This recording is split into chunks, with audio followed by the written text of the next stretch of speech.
The following is a Comfortably Zoned Radio Network production. I am back, and you are comfortably zoned with me, the Zigzag Man, in Alameda, California, right across the bay from San Francisco. And I'm a lucky guy tonight for a number of reasons. I have a guest to join me. He is going to talk some ball. Gene Hutmaker, a fellow podcaster of the Comfortably Zoned Radio Network. Welcome, Gene. Thank you. I am here to talk some ball. Talk some ball we will, but first I have an announcement that concerns the network and me and Gene and everybody around. I have agreed in principle to produce and host a syndicated radio show for Byline Sports America, and or is it Sports Byline America? I don't know, but they've got like 200 affiliates all over the world, all over the country. Armed Force Radio, which goes all over the world, and I am absolutely thrilled. It will be a sports show based on just what I've been doing with the Comfortably Zoned Radio Network, talking to interesting people in all walks of sports life. We talk to umpires, we talk to players, we talk to groundskeepers, we talk to announcers, we talk to journalists, we talk to authors, and we talk to passionate fans. So I'm looking forward to making this show the most watched or listened to, in this case, syndicated radio show in history, syndicated sports show in history. I think it'll be fun, and I look forward to it. It is also April 20th, 4/20, and my son, Phillip Satin Tyko, was born 28 years ago on this very date. So happy birthday, Phillip, and I'm proud of you, kid. There you go. That's how my day's gone. Now, Gene, you're here to talk some sports. You're a Cardinal fan. You got anything to say about how the Cardinal season is going? Well, they're a little bit over 500. You can't tell anything about the cold weather games, and the whole league. I just expect the regular teams to bounce back, and I expect them to be probably a wild card. I think the Cubs are the class of the Central, and they got to beat out the Pirates. I think are just 12-7, but I just think the Cardinals will be at least in a wild card. Okay. But Wainwright's not there yet. I was hoping a big year for Wainwright, but you can't tell too much in April. Martinez. I was hoping a big year for Wainwright too, because he's on my fantasy team. As was Leon, the relief pitcher who had been getting bombed. You recently did the Cardinals sign a relief pitcher. I can't think of his name, but Holland. They brought him up. Who was it? Holland. Yeah, Hollins. Greg Hollins has some closing experience. But he's so far it's not materializing. Of course, it's April, and they just brought him up, and he was like rehabbing or whatever. So they'll be, you have to play it out a little bit. Okay. Do they miss Pujols when they let him go, or decided not to pursue his free agency? Well, for what he's doing with the Angels, I mean, he's productive, but I think, I think they were still decent. And I understand him going with the offer and being able, and even though I'm an old National Leaguer, I do not like to see a pitcher bat. And I understand if there was a DH in the National League, I think it would have been more to stay in St. Louis. But you can see he's DH now, and he hobbles around the bases. He's still got some pop, but I I'm talking understand. more of a fan, from a fan standpoint. Would have it been nice to see him complete his career in St. Louis? Just from that, all things considered, is he helping the Angels more than having him, more than it hurts the Cardinals not having him? But I'm talking from a fan's standpoint. Yeah, well, Pujols was a legend. Everybody was, and he was a real good guy. The one thing for the total history of St. Louis, he had a chance to. I don't know if he could ever say he would be better than Stan the Man, but now that's out the window because he's to me the best first baseman the Cardinals ever had, but still he had like a 10-year career with the Cardinals. And they've had some good ones. They have had some good ones. So I could think Johnny Mize, Will Clark, Jack Clark, Jim Bottomley, Bill White. Pardon me? Jim Bottomley, the Hall of Famer. Yes, Jim Bottomley. Yeah, he was MVP in 28 or one of them years. Right. But Pujols is one of the top. I've been following baseball about the same as you, and to me, the number one player I ever saw was Mays. Then I would say Mantle, then Aaron, and then Pujols. But I'm not counting Musial and Williams because I only saw them for less than half their career. But I did see them; they were still real great. But they're probably the top four, I think, not counting pitchers. Number 4. Yeah, you've seen. I've seen for most of their career. I didn't see Mantle and Mays in '51. Maybe they've been on TV a little bit, but I was only like 6 then. So, but overall, Mays number 1, Mantle number 2. Of course, Mantle's stats really suffered after 65. He would have been like a 310 hitter with all that pop.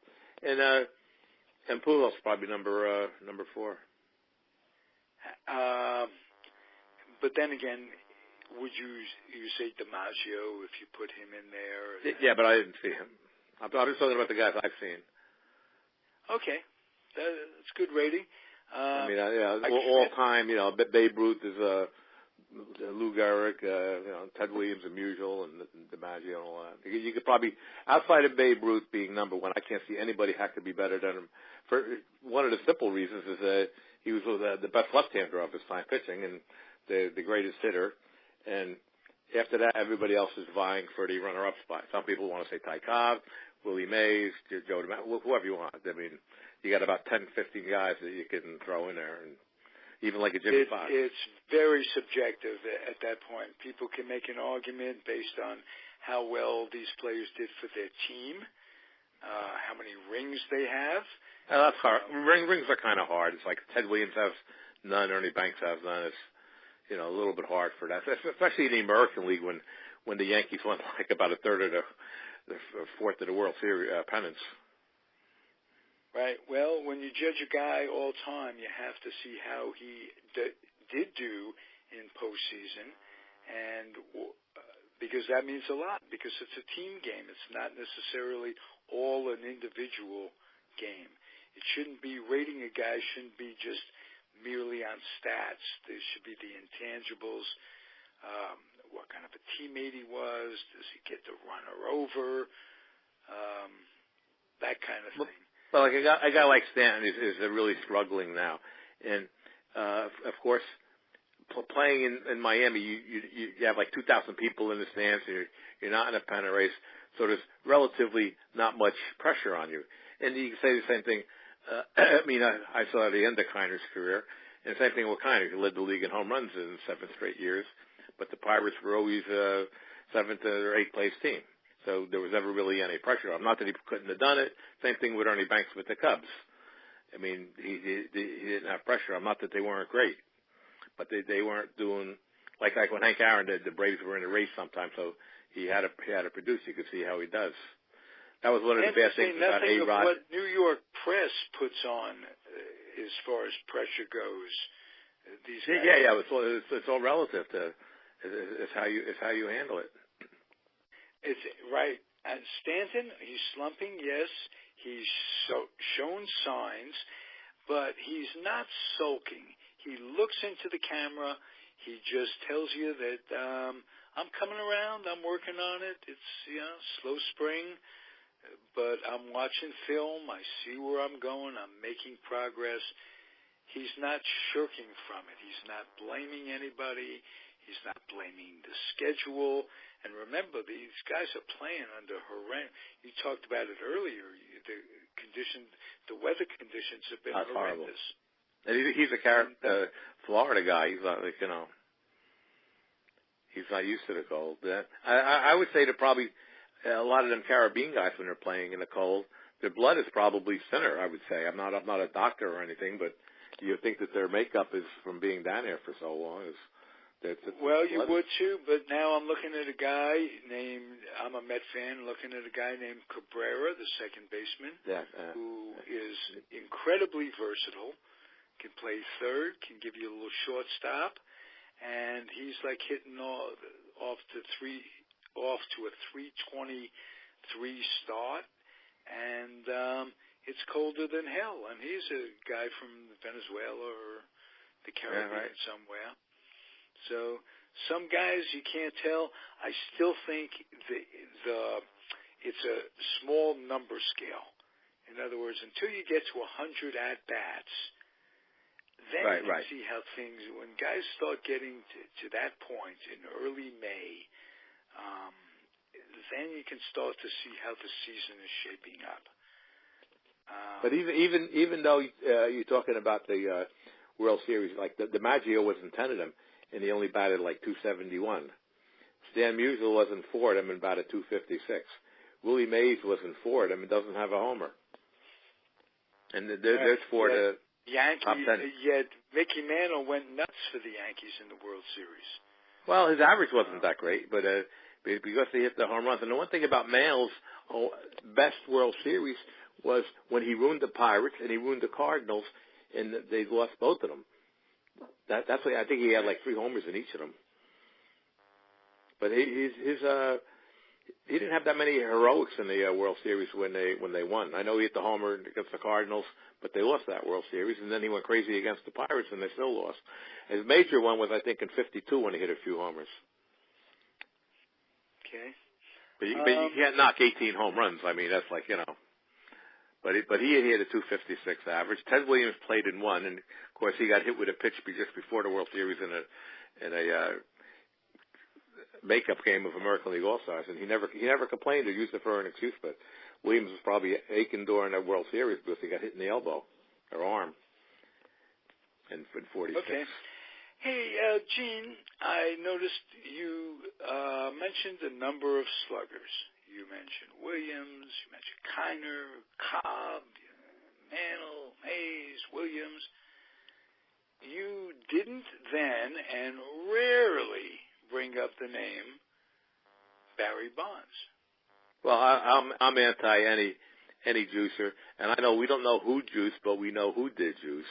And the thing about Bonzi, he was bad in the postseason except for the World Series in 2002, and same thing with A-Rod. A-Rod was he was a bust in the postseason except for 2009 when he won the Babe Ruth Award. And the Babe Ruth Award, I think, is more prestigious than the MLB MVP Award because the Babe Ruth Award for the outstanding player is for the outstanding player of the postseason, which I think is, a better feat than being the MVP of the World Series. But if you're the MVP of the World Series, you get the ring. But being of the total playoffs is the Babe Ruth Award since 2007, which even started before the MVP Award in '55. Now, that said, he's a juicer, was a juicer, no question in my mind.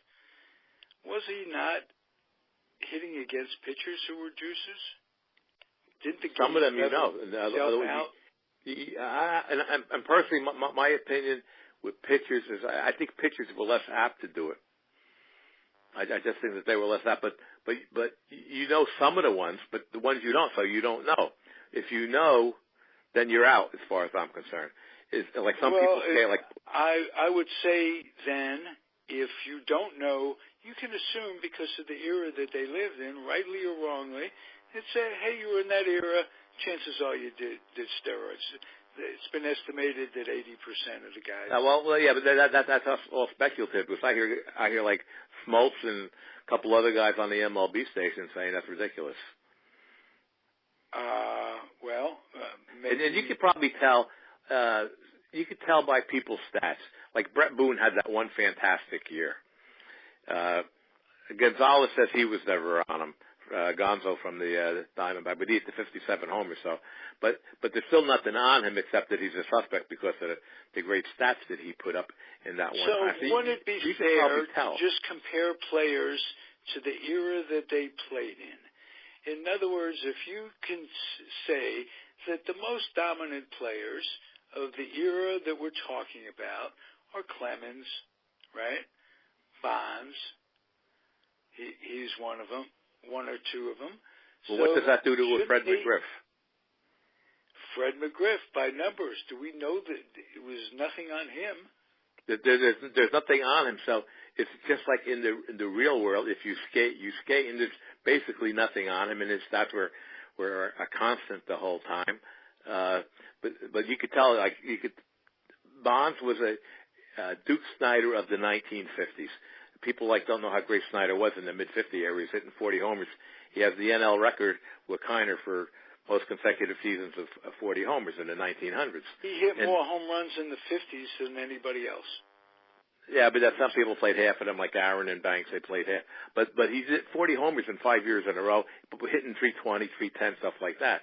And Bonds was that kind of a hitter until he started juicing. Everybody's saying how great he was. And even with his juice, he would have been a Hall of wind up with a 300 average. Started juicing. Then, if he had quit instead of started juicing, you'd be voting him into the Hall of Fame. Oh yeah, right? Clemens too. I have a son that said he would vote for them. That's why they got 54% of the vote, because the voters said that they were Hall of Famers before they started juicing. Okay, so that. But once you juice, my point is, had you not known they juiced, had they quit or not been caught, they'd have been Hall of Famers in your eyes. Yeah, well, Pudge Rodriguez is one that's in the Hall of Fame. He says he didn't do it, and there's the density of the smoke out of him. Everybody has to do due diligence and figure out if the guy did. To me, I probably would not vote for Pudge Rodriguez because of him saying that only God knows if he was on that list. Piazza, I'd probably give it a pass. I'd probably vote for Piazza. Everyone has their own method of trying to figure out if a guy juiced. And some people have said Tony Gwynn juiced, Ripken juiced. People are saying, and that's the cynical world we live in. But if you skate, you skate. It's like in college. If people cheat for their A's and get caught, do you let them graduate cum laude? No, you probably kick them out. Well, we don't know if the ones who didn't get caught cheated. That's a parallel I'm using. So that I would just compare players to the players in their own era. Yeah, but it's not fair to because of the allegations, we can no longer fairly compare Barry Bonds to Ted Williams and Ty Cobb for who's the best left fielder of all time. But we can compare who the best left fielder of Barry Bonds is time. If you compare him to anybody else, steroids, not steroids, when he used them, when he didn't use them, over the course of a career, he was the best left fielder. Did Ken Griffey use steroids? Look at his clean. Body, how it changed. Yeah, but he's clean. There's no the density of smoke on him. But that shouldn't determine whether, if there's density of smoke it's like the real world. If you industry, you don't know who robbed the banks, but if you know who robbed the banks, you put them away. Some people rob banks, some people embezzle. But if everybody is robbing banks, you don't put anybody away. But not everybody is robbing banks. Same thing with embezzlers. Embezzlers are the white-collar crime. I mean, there's people embezzling that don't get caught, and some do get caught, and they get nailed, and they go to jail. And the ones who don't, they skate, and they're pillars of the community, so to speak. I know. So if you're caught, you're caught. If you're caught, but it's not like a crime against the nation. No, it's a crime against baseball. That's what most of the people feel.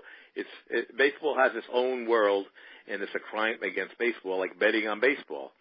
Like Pete Rose was a Hall of Famer, no doubt about it, until he got caught betting on games, which is, and he wasn't like Joe Jackson where he bet to lose, but he bet to win. Well, let me tell you something, and I'll tell the audience this too. This is something I learned from Peter Golenbach. Everybody assumes that Pete Rose didn't ever bet against the Reds. He didn't, per se. But what Pete Rose would do, he'd bet the over and under. Yeah, I Pardon me? I understand that.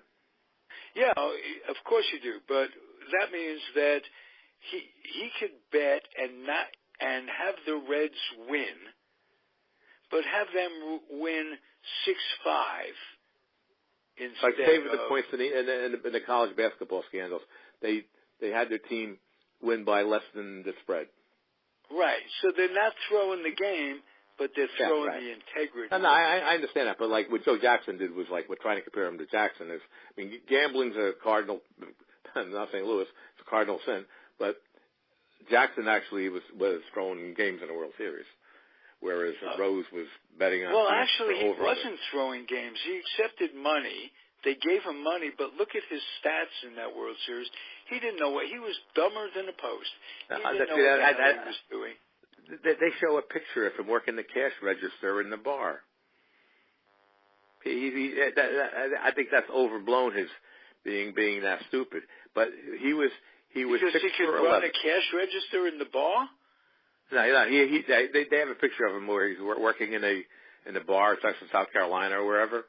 And in fact, there was a story about. Is that a prop? The guy comes in. Is that a prop-up thing? Put down the mop? No, that was his job. That was his job. He was working in the bar. In fact, the story went to Ty Cobb.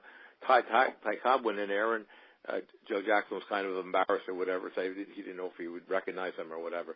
But Jackson in the World Series, his stats are very misleading because 375, and he had a record 12 hits. However, if you break it down, in the straight games, he was 6 for 11. In the thrown games, he was 6 for 21, mostly when the game was already decided. And the manager, Kit Gleason, was complaining about, even though he was charged with no errors, he was like loafing in the outfield. You could loaf to the ball, you could throw to the wrong base, and it's not an error. In the straight games, he played great because that's how great he was. And I understand the Comiskey thing and the money and all of that stuff, but hey, he was throwing the World Series. Okay, well, get him out of the Hall of Fame, but let's. Well, he was on the ballot too, right? Well, I'll tell you, two guys who were betting on baseball, and throwing Speaker and Cobb. Yeah, Speaker and Cobb, and it was all thrown out by a book on that as we speak. He's a podcaster on this network, and.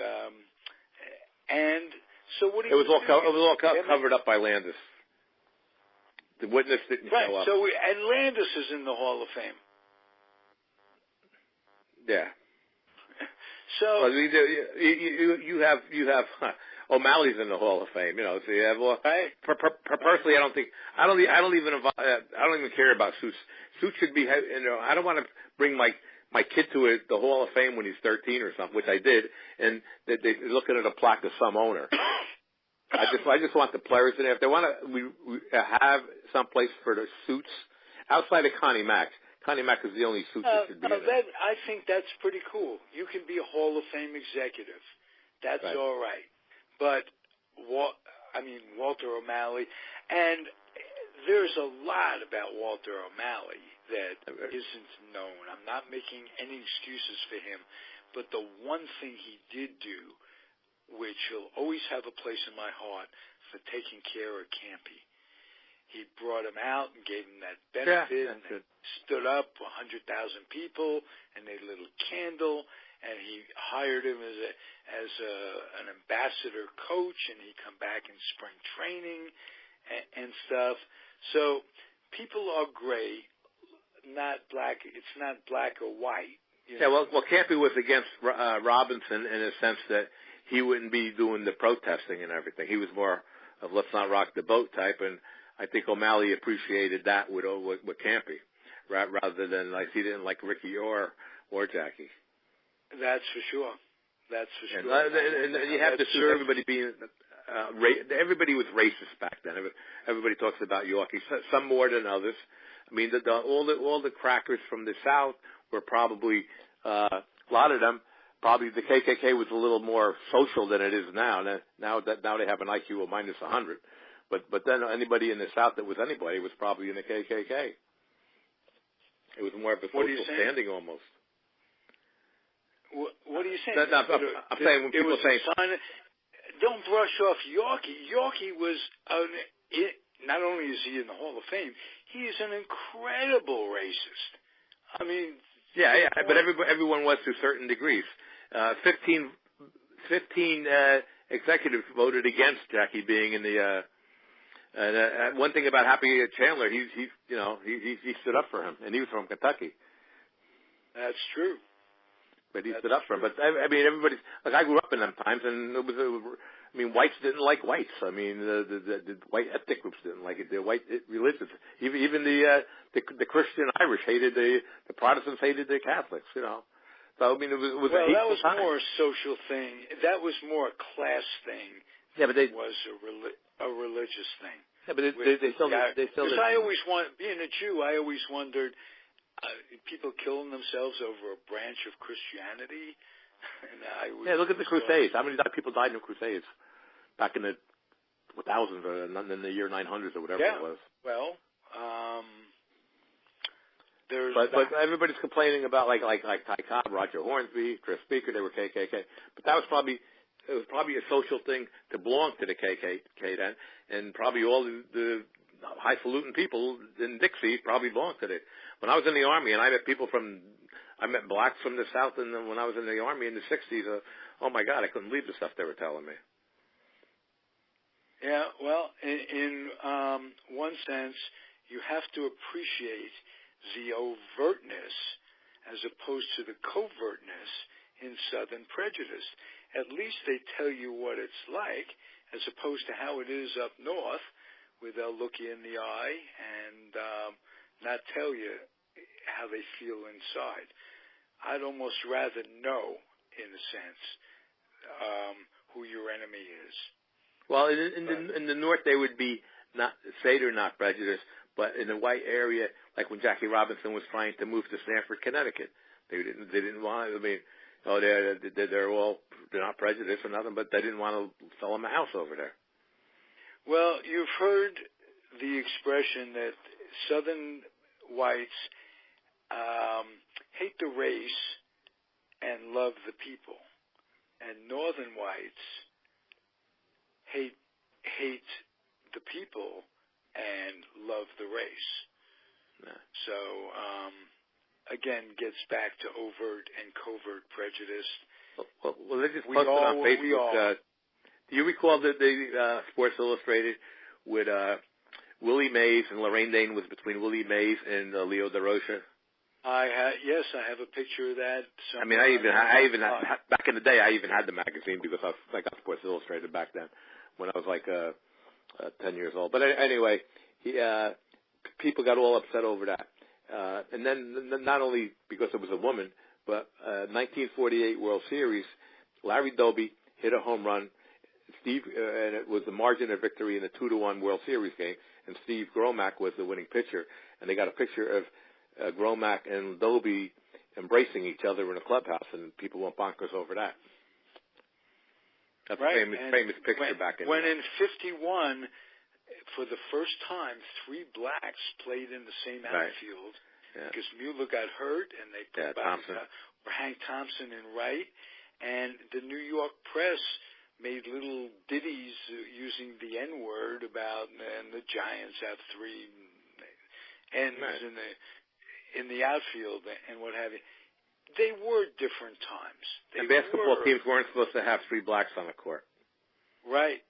Or at one time it was a limit. They could only carry 2 blacks, an unwritten rule. And Red Auerbach, who rest his soul, was the first one to put 5 blacks on the court at the same time. He just wanted to win. He was just interested in winning. Right. That's funny how... to me, it's not rocket science. Yeah. And it doesn't really come down to, when that guy's scoring from second base, it doesn't really come down to the black guy scoring. No. The guy in the uniform, your home team, is scoring. That's what it comes down to. The color. Yet, in today's day and age, and it wasn't this year, but last year, Baltimore Oriole outfielder Jones was taunted mercifully by blacks by bigots in Boston. Yep. Mm-hmm. And one thing about Adam Jones, I don't know if I told you.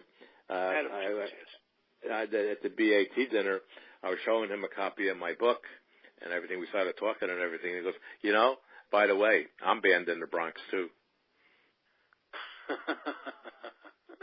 Good guy, real good guy. Yeah. Good guy. Yeah. But to give you like, I teach our high school kids a lot about a lot of stuff, right? And I'm always with the athletes as athletic security. So one of our young black football players, and I'm really tight with him, and I was saying the reason there wasn't many black quarterbacks back when I was growing up was because when you had a black quarterback and a white quarterback vying for a position, the black quarterback might be better, but there's no place to put the white. So in order to utilize both players, you got to let the white guy play quarterback because he can't play anywhere else, where the black guy could play multi-positions. So it wasn't fair, but that way the coach or whatever, they could utilize both players, whereas if the black was the quarterback, they can only utilize him, and the white person would be wasted. Whoa, that's very, very interesting way of looking at it. You want to utilize, you have a team and you have 2 guys, they both play quarterback, and the guy's a little bit better, and the other guy, you can't put him anywhere. Good point. Then why don't you put him on the bench and bring in another black guy? No, I'm talking about when you have like colleges and so forth, and you have your team, Oh, you could only have X number of black guys. I used to do that with my son sometimes. I'd move him out. My sons were the best at any position. Sometimes I have a player like that. I had one guy he could only play shortstop. As good as the guy was, he could only play shortstop. My son was a great shortstop, so I put my son at the third or second or so I could utilize that kid. And it has nothing to do with fellas, but just kids, Hey, we're coming to an end, Gene. This is always fun. I enjoy talking ball with you, and that's what we do at the Comfortably Zone Radio Network. And I thank you, and I thank the audience out there for listening. I will ask the audience to do me a real solid. If you enjoy the offerings on this network, would you be good enough to box up some lightly used children's books and take them to the Head Start program in a community near you? Kids need to read. They need to be school ready. They need to get their noses out of the devices and the games. And they need to develop an imagination that only reading can give you. So if you do that for me, it would be great. Hope you come back next week. Gene, thank you again. And you're welcome. Have a great night, everybody. Adios. Let's go Red Sox. Okay. Go us. Yeah. Adios.